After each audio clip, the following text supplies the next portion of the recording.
Welcome to the Save Childhood podcast with Jennifer McCarville. Because childhood has changed, but children have not. Hey everyone, welcome back to the Save Childhood podcast. I'm Jennifer McCarville. And I'm Nicole Dugan.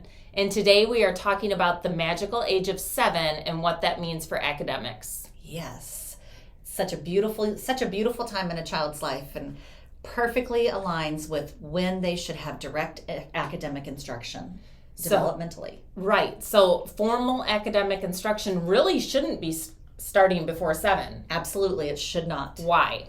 Well, because the brain and the body really aren't ready for it before then.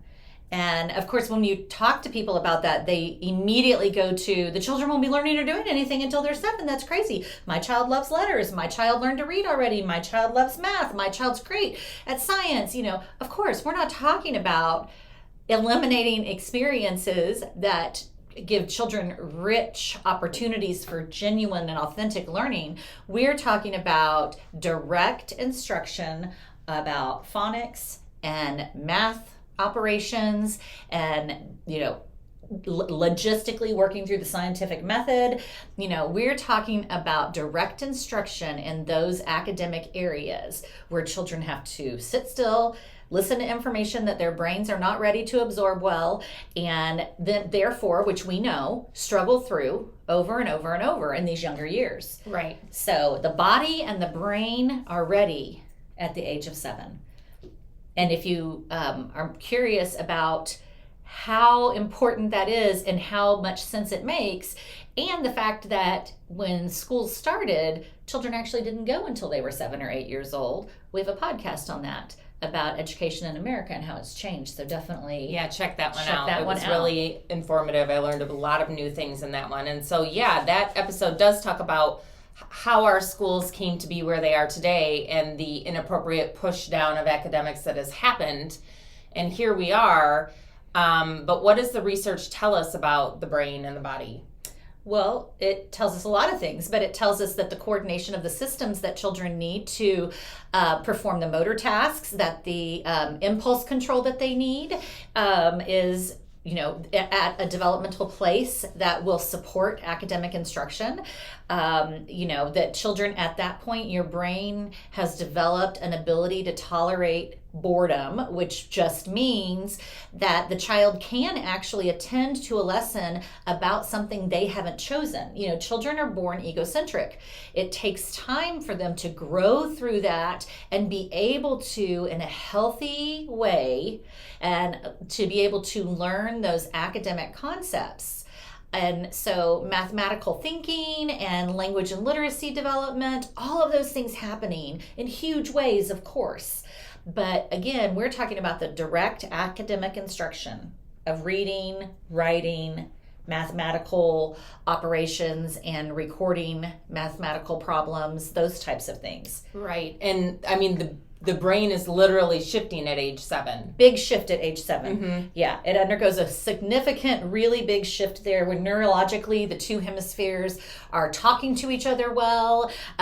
We know that in the first 8 years of life, the right brain has hold, which is like the creative, holding picture side, and the children need lots of experiences crossing over the center of their bodies. It's called crossing the midline, and they're connecting the two hemispheres of the brain. And around the age of 8, actually, the left side of the brain takes hold, and that's the more logical, that's the one that focuses on information that they may not be interested in, and is able to actually retain it in meaningful, genuine ways that can last a lifetime. So, but for some reason, we live in this world of hurry, push down achievement, earlier must be better. We know that's not right. We know that it's not right. We're giving children standardized tests as early as kindergarten and preschool now. It's absolutely insane. And we all owe it to children to push back and say no. And so this is one way that we can really rest in the development of children and say, okay, if we know that age 7 is the developmentally aligned time for children to start with direct instruction, maybe I don't need to worry very much before then. And again, we're always going to give you the caveat. There are outliers. There are children who need supports and interventions. That aside, we are not talking about that. The vast majority of children don't fall into that category. Now, a lot of children fall into that category because what we're doing is so inappropriate. This is a huge risk of giving children academic instruction too soon. Then they're being pulled out and identified with challenges that they really don't have. Right. That if we actually were looking developmentally at the child's growth and development, then we wouldn't be concerned that they wouldn't need these supports and interventions at the rate that they're having them. And there's just this question of why are we doing this is not at all found in child development. The answer to that question is policies. It is a Nation at Risk study in the 80s. It's grounded in fear. It's grounded in concern that our country had to have children be the smartest in the world. You know, smarter than China, smarter than Russia. We've had these expectations pushed down younger and younger and younger, but our educational system is not serving children well. We've got to change what we're doing. Not just keep putting money into it, not just keep, we're putting money into a broken system and we're not changing anything at the core. Right. And what we need to change is the developmental expectations we have for children. So none of those decisions to teach children to read in preschool or kindergarten, etc., are grounded in child development. Now, that doesn't mean children might not learn to do that sooner. Always I have to say that because I know we have this group of people who are always like, but my child does, but my child can. And if it's naturally unfolding and the children are interested and we're meeting them where they are, and you happen to have children whose brains are ready for that, then that's fine. Right. But we are talking about taking an entire group of children because their chronological age is 4 years old, 5 years old, and saying, we're going to teach you to read now. That is not the appropriate time at all. There's still a lot of development that needs to be happening with their brains and their bodies. But it has to do with those hemispheres really being able to talk to each other well, and that logical side of the brain taking hold and really helping a child soar in school and love it. Right. And so what should they be doing instead of getting that formal instruction from ages 3 to 6? What should they be doing? Well, they should be doing a lot of playing. We're always Right. going to say a lot of playing, a lot of, challenges that are about solving a problem and, experiencing new materials and reading books to them, reading to them, talking to them, listening to them, cooking with them, being in social situations when they can.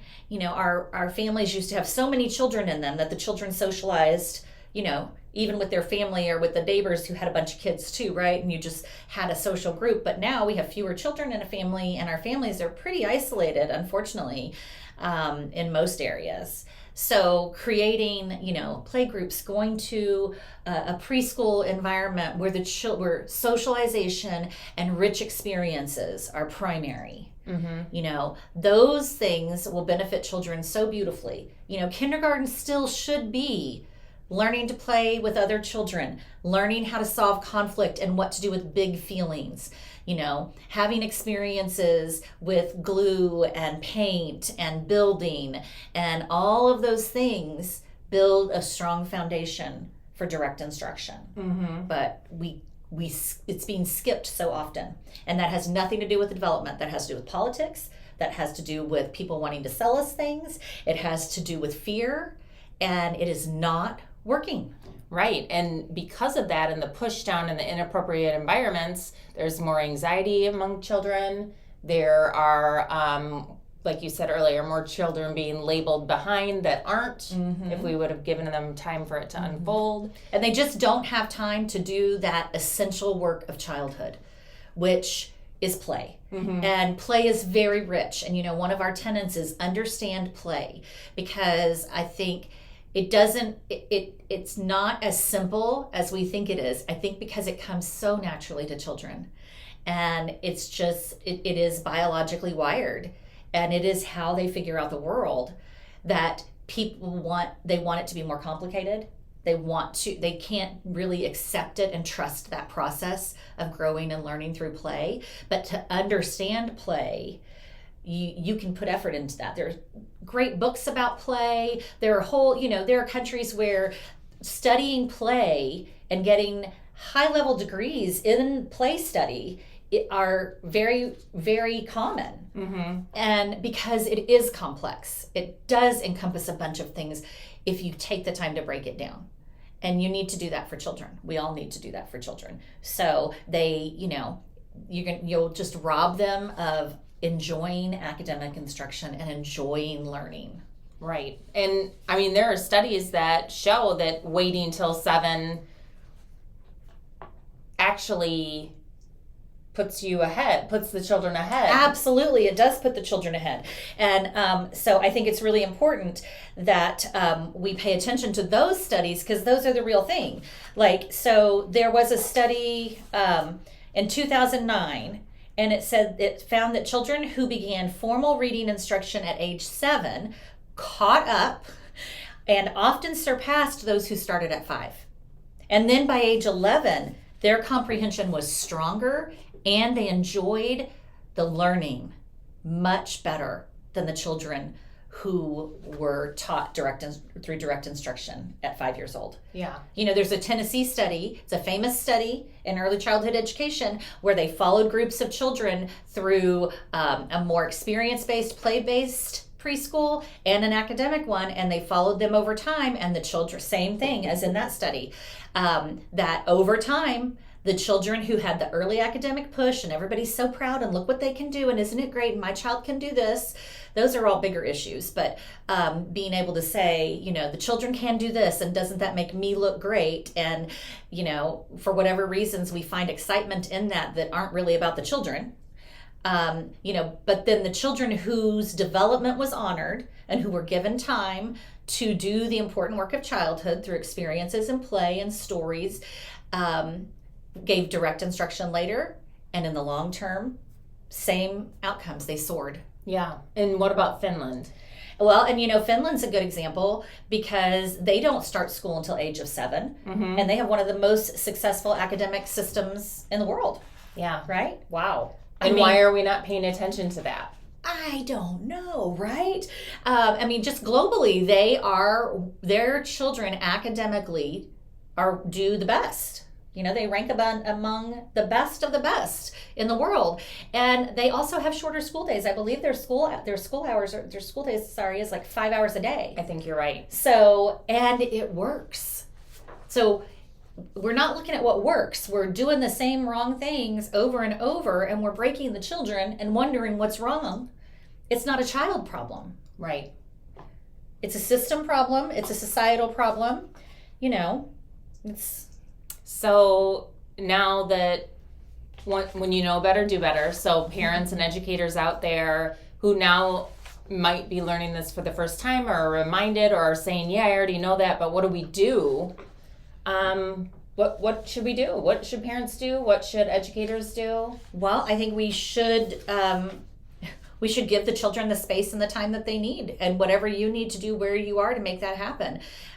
Whether you can find a school that honors development, and you're able to allow your child to enroll in that kind of environment, whether you can take them out of school, the school system where you are, and you can homeschool them, whether you can get involved in the school that your children will go to and be very clear about your expectations for them. Find out if you can opt out of homework. Find out if you can opt out of testing. That's when they're older, of course. But they do have testing for children very young, and even standardized testing. And in our local school district, next year, every pre-K child in our local school district will be tested on an iPad. Really? Yep. Wow. That's the new policy for one of our big districts here. Tested for what? Well, academics. What what are we testing them on? Wow. They can identify shapes. They can do inappropriate things. Yeah. It's insane. Every preschooler. And yet here's another, we know how bad screens are for children's visual development, for their motor development, for their cognitive development.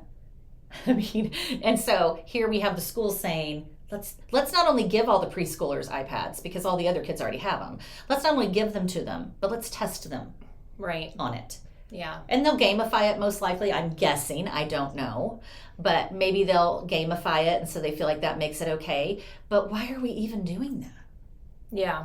When we know it's bad for children. So I think we have to be looking at these practices and saying consistently to our policymakers, to your local school where your child's going to go, whatever your scenario is, and make sure your voice is heard with support and kindness and backed with the information that you need to share your concern. And I will also say that we have had beautiful experiences with our local teachers for parents who leave our school and they have concerns about certain things, and they'll say, I just really want you to know that I'm not concerned about this at this stage of development.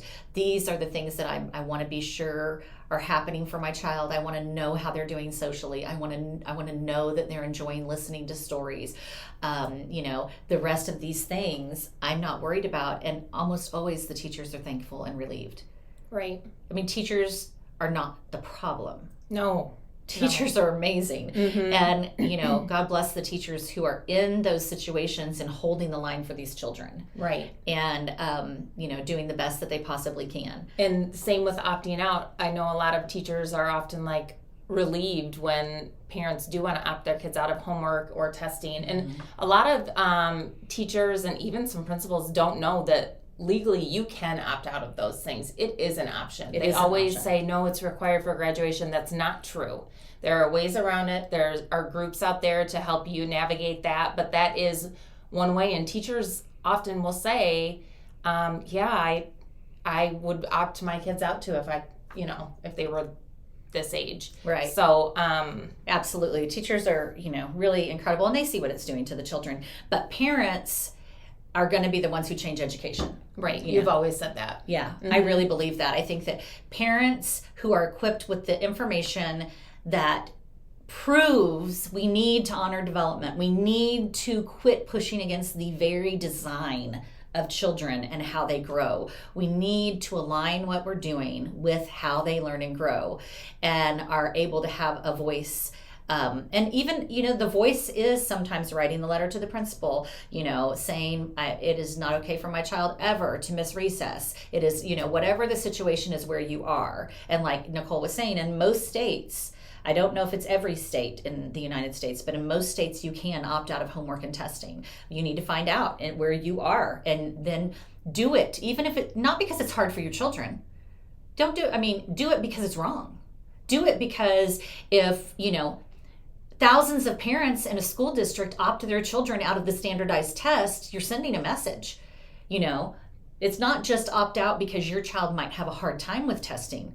In fact, I think that the children who soar with the testing and it's a piece of cake for them, they should opt out.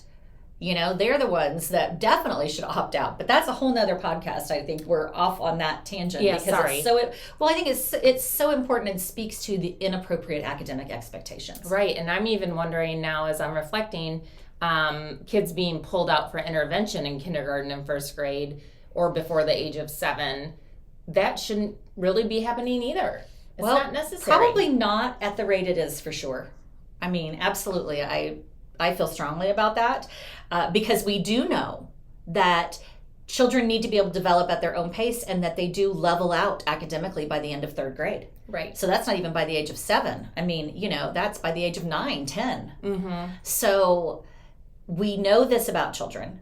We also know that, and I've seen this myself so many times, they're taking children out for early support and intervention in reading when they're in kindergarten, and they have them doing that for a couple of years. And then all of a sudden, around the second semester of 2nd grade or the beginning of 3rd grade, they've caught up, and I use air quotes for that, they've caught up, and it most likely in a lot of those cases wasn't because of the intervention, it was because of the development.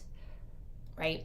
I mean, we know that. Right. And there are a few outliers and absolutely. And early intervention is important. And, parents who are faced with that need to do their research, their work. I think, pick up books. Carla Hannaford is amazing about the brain body development and how those things need to work. So anything by Carla Hannaford, anything by Dr. Jane Healy, fantastic.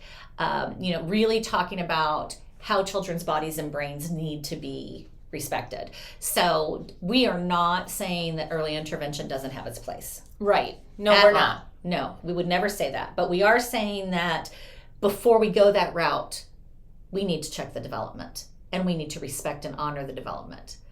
And so whatever needs to be done so that your children can be climbing trees and making mud pies and enjoying singing and listening to stories and, digging in the sand pit or, all of those experiences, painting and creating art, that those have real value. And you can't replace the value of those experiences in preparing the child for academic learning at the age of 7. Now, we know that people are still going to do that until we've got a lot of work to do. We got a long way to go. But if at the very least it can comfort parents and teachers to remember that the children just need time and not to panic and not to worry and not to stress themselves out. You'll have so much more joy in the journey. The child will have so much more joy in the experiences. Right. And in life and in learning and in building their own their self-esteem. So, give them what they need so that they can have a lifelong time of success. Yeah. And that's what they need. They need time. Yeah, they need us to really do our work to protect play, to honor development, to delay those formal academics as long as possible, partnering with the educators that spend time with your children if you must. Seek out experiences for them that are developmentally appropriate. This is definitely true in organized sports. I know this is a struggle.